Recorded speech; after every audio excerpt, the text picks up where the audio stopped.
आप कब ये समझें कि आपका बच्चा हेल्दी है? क्या उसका ग्रोथ जो है उसके समय के हिसाब से हो रहा है, उसका वज़न जो है उसके एज के हिसाब से है, या फिर कई बार पेरेंट्स की चिंता होती है कि बच्चा बहुत दुबला है। तो इन तमाम मसलों पे बात करने के लिए हमारे साथ डॉक्टर अमित कुमार है, जो कि डिविंग चाइल्ड केयर क्लिनिक है दिलशाद गार्डन में। वहाँ पर मरीजों को देखते हैं और तमाम तरह के मरीज़ इनके पास पहुँचते हैं अपनी शिकायत को लेके। सबसे पहले डॉक्टर साहब ये समझना चाहते हैं कि कई लोगों की शिकायत होती है कि बच्चा दुबला है, क्या कहें? देखिए, ये हर एक किसी का अपना परसेप्शन होता है कि मेरा बच्चा दुबला है। दुबला कहने का कोई क्राइटेरिया नहीं है, लेकिन जहाँ तक अगर हम देखें तो हेल्दी रहना इज़ मोर इम्पॉर्टेंट देन दुबला और मोटा, है ना? तो दुबला कहने के लिए आपको पर्टिकुलर क्राइटेरिया पे जाना पड़ता है कि उस अगर क्राइटेरिया में फिट हो रहा है कि he is lower than as per his age, तब हम उसको बोलेंगे कि दुबला है या फिर वेट कम है इसका। लेकिन अगर वो एक सेलेक्टिव रेंज होती है हर एज के हिसाब से, उस एज की रेंज में अगर वो उस वेट आ रहा है तो वो दुबला हो तो और अच्छी बात है। दुबला होना इज़ नॉट क्राइम, और उसके लिए कोई वो नहीं, बल्कि और अच्छी बात है कि दुबला अगर है तो वो ज़्यादा एक्टिव रहेगा, ज़्यादा प्लेफुल रहेगा और अपनी डेली एक्टिविटी भी अच्छे से करेगी और उसका कंसंट्रेशन भी अच्छा होगा उस चीज़ में। तो इसलिए दुबला या पतला कहने के लिए हमको बेसिकली एक जनरल टर्म नहीं है, हमको उसके एज के हिसाब से, उसके जेनेटिक्स के हिसाब से देखना पड़ता है कि वो दुबला है या फिर नहीं है ना? दुबला कह देने से दुबला नहीं हो जाता है। लेकिन दुबला है, अगर एक्टिव है, हेल्दी है तो ठीक है, कोई दिक्कत हाँ, हेल्दी है तो ठीक है।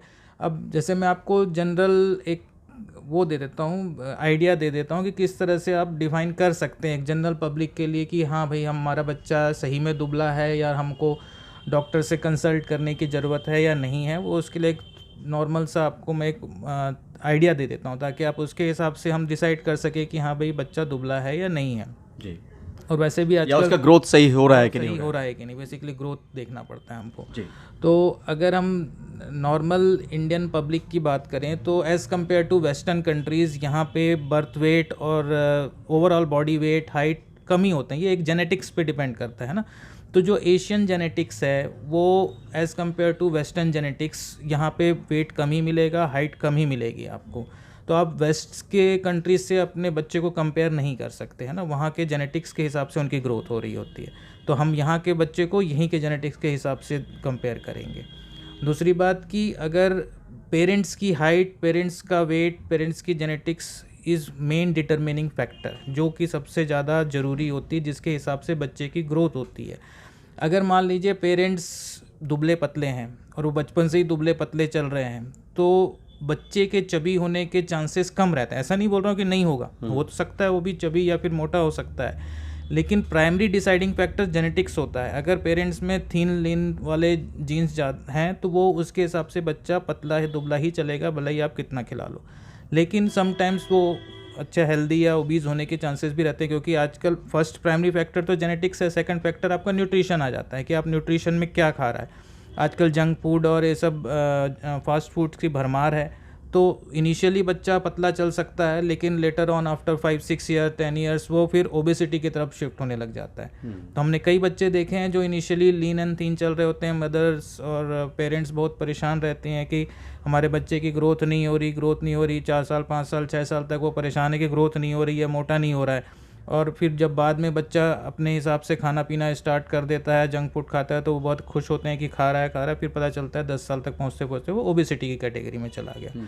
And obesity becomes a basic inviting factor for multiple diseases, ठीक है ना। तो वो एक लेकिन इंडियन टेंडेंसी है, जितना मोटा उतना अच्छा, है ना। तो बच्चे को एक चबी या फिर अच्छे मोटा देखने में बड़े खुश होते हैं, ठीक है, कि हाँ भले ही वो आगे जाके वो बीमारियां इनवाइट करेगा, चाहे वो करेगा, उस चीज़ के लिए ज़्यादा वरीड नहीं होते हैं।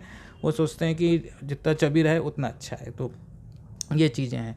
अब जैसे मैं बताऊं कि आप क्या चीज़ को देख के वरी करें फॉर लो वेट, है ना। हाई वेट के लिए तो खैर है ही है, लो वेट के लिए अब generally in India normal body weight at birth is around 2.5 kg to 3 kg। 2.5 से 3 किलो के बच्चे ज़्यादातर पैदा होते हैं, बहुत अच्छा हुआ तो 3.5 किलो के अंदर में, पर मोस्टली इसी रेंज में आ जाते हैं, 2.5-3, 3.5 मैक्सिमम, है ना। फिर बहुत ही रेयरली ऊपर जाते हैं।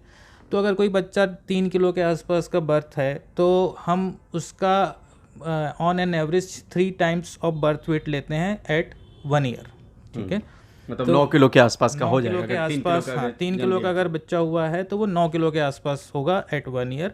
अगर वो बच्चा 2.5 किलो का हुआ है तो वो फिर करीब 7.5-8 किलो के आसपास होगा एट 1 ईयर। ठीक है, तो शुरुआत के 2 साल 3 साल में तो जन्म का जो वेट है वो काफ़ी डिसाइडिंग होता है कि बर्थ वेट क्या है, उसके हिसाब से बच्चे की ग्रोथ हो रही होती है और वो ऑप्टिमम मानी जाती है अगर बच्चा इस हिसाब से ग्रो कर रहा है तो।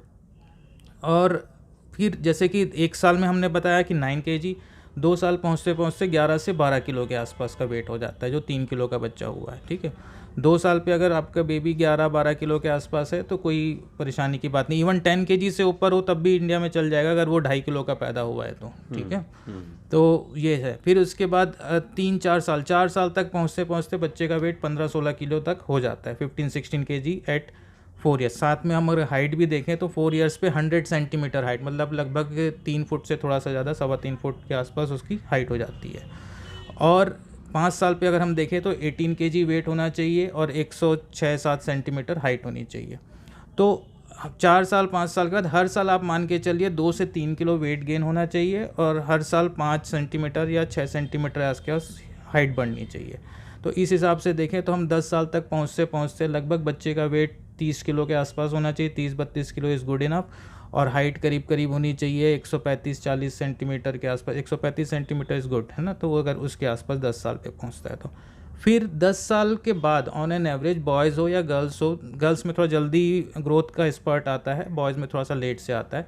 तो गर्ल्स की हाइट थोड़ा तेज़ी से निकलती है 10 साल के आसपास में, 10, 11, 12, 13 तक अच्छे मेच्योरिटी आने लग जाती है। और बॉयज़ में थोड़ा 1-2 साल लेट से होती है मेच्योरिटी, उनकी हाइट थोड़ी लेट से ऊपर बढ़ती है।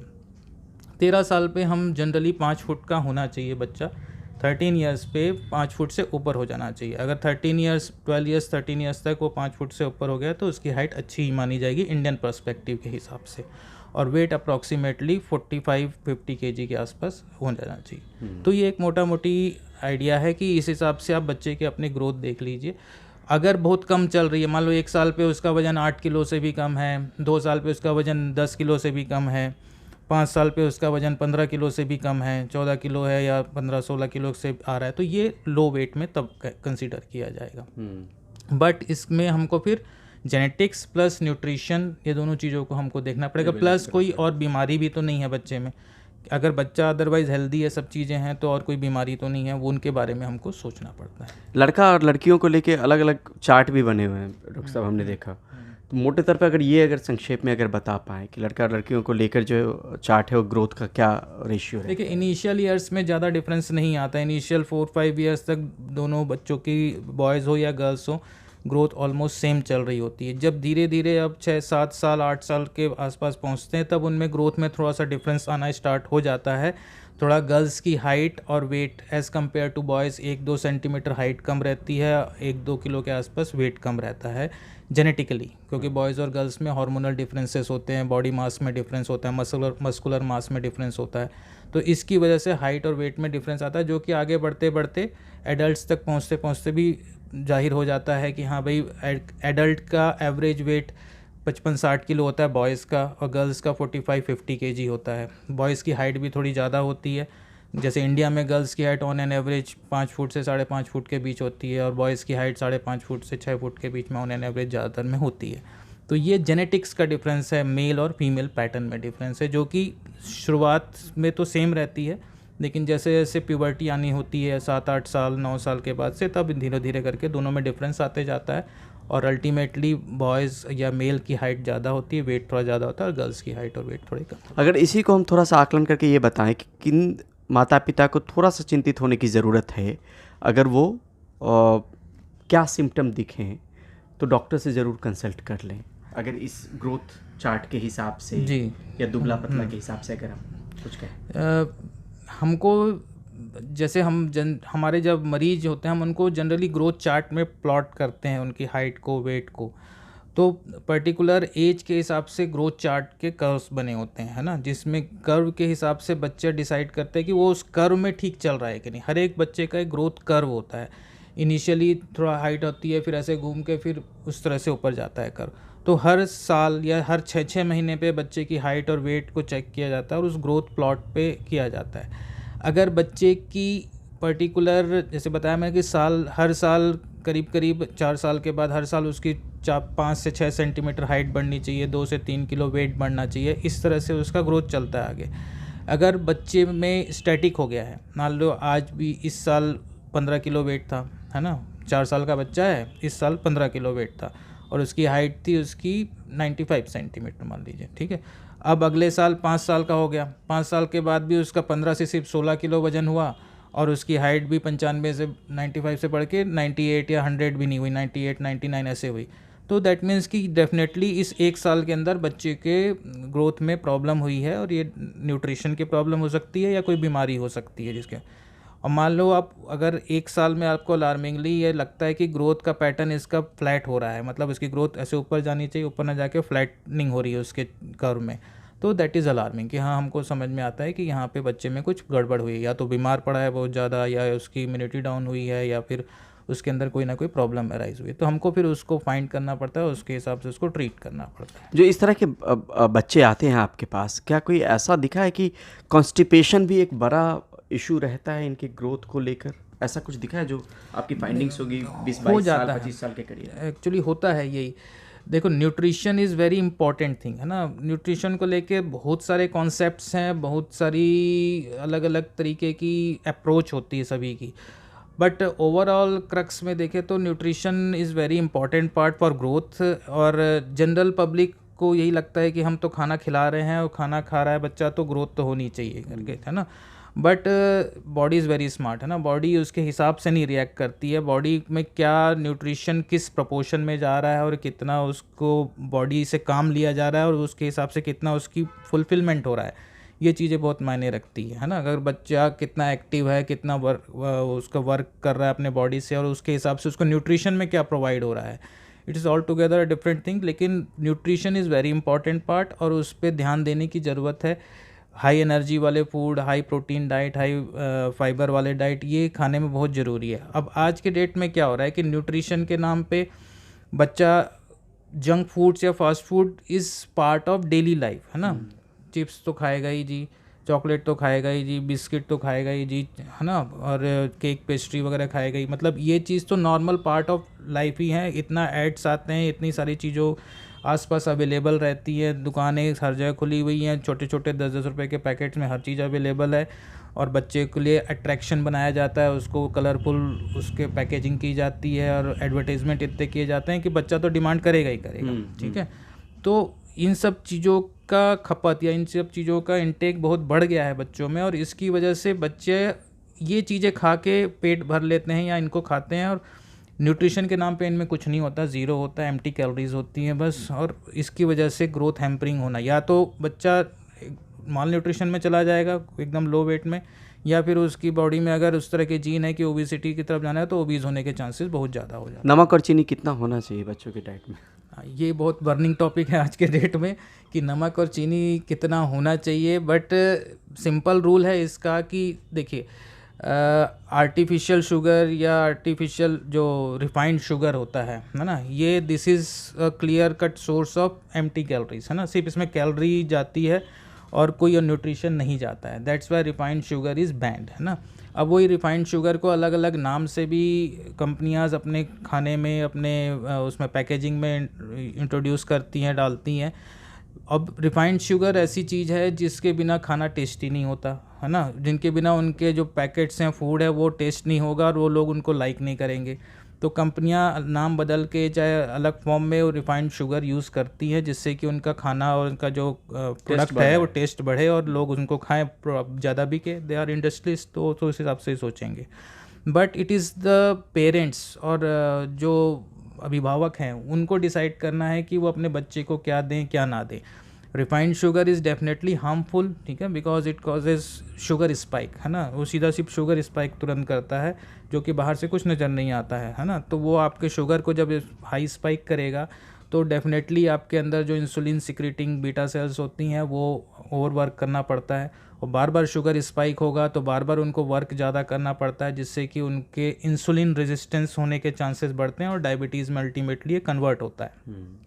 तो ये एक दिन में होने वाला प्रोसेस नहीं है, सालों लगते हैं इन सब चीज़ों में, बट ये हैबिट भी तो सालों चलती है। अगर किसी को लत लग जाती है कि अब चिप्स खाने हैं, चॉकलेट्स खाने हैं, तो बिना सोचे समझे तो बच्चा खाता ही रहता है। और तो तभी पेरेंट्स को क्या कहेंगे, नमक और चीनी का कैसे ख्याल रखें? ख्याल ये रखना है कि excessive salt and excessive sugar both are habit forming. ये टेस्ट बड पे आपके लग जाते हैं और आप उसको जाने अनजाने ले रहे होते हैं ज़्यादा, आप उस पर कंट्रोल नहीं कर पाते हैं, आपकी क्रेविंग हो जाती है ना। जब आप एक्सेसिव सॉल्ट लेने लगते हैं तो आपको ज़रा सा भी सॉल्ट कम आता है तो आपको लगता है कि खाना बेस्वाद है, ठीक है।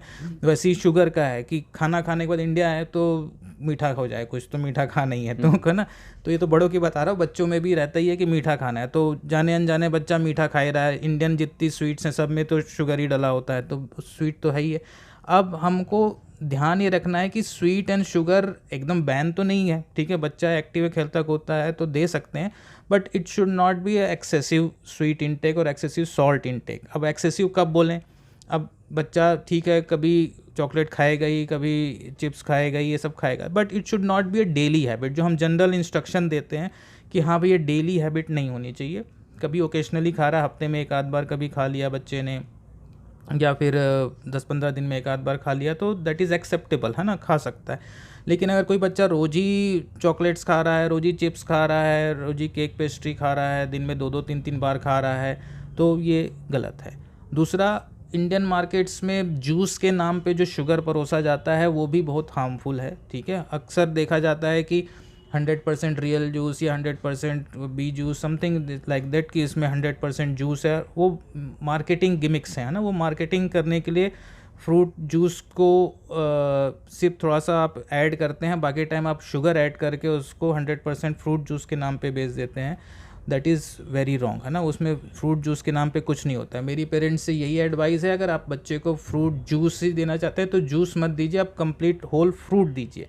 The whole fruit contains all the vital essential nutrients in it, है ना। और बच्चे को फाइबर भी मिलेगा, विटामिन्स भी मिलेंगे, और बाकी जो नेचुरल शुगर्स मिलना है वो नेचुरल शुगर मिलेंगे, जो कि उसके स्वीट बर्ड्स को सैटिस्फाई देंगे, उसको संतुष्ट करेंगे उस चीज़ को। तो जूसेस खास तौर पे ये जो मिलते हैं उनमें किसी में भी फ्रूट नहीं होता है, it's just a marketing gimmick. आप उसके ट्रैप में मत पड़िए और कभी भी जूस मत दीजिए, it causes very severe sugar spike और बच्चे में बार बार उसकी हैबिट पड़ जाती है। ठीक है सर, ठीक है, thank you so much sir, thank you.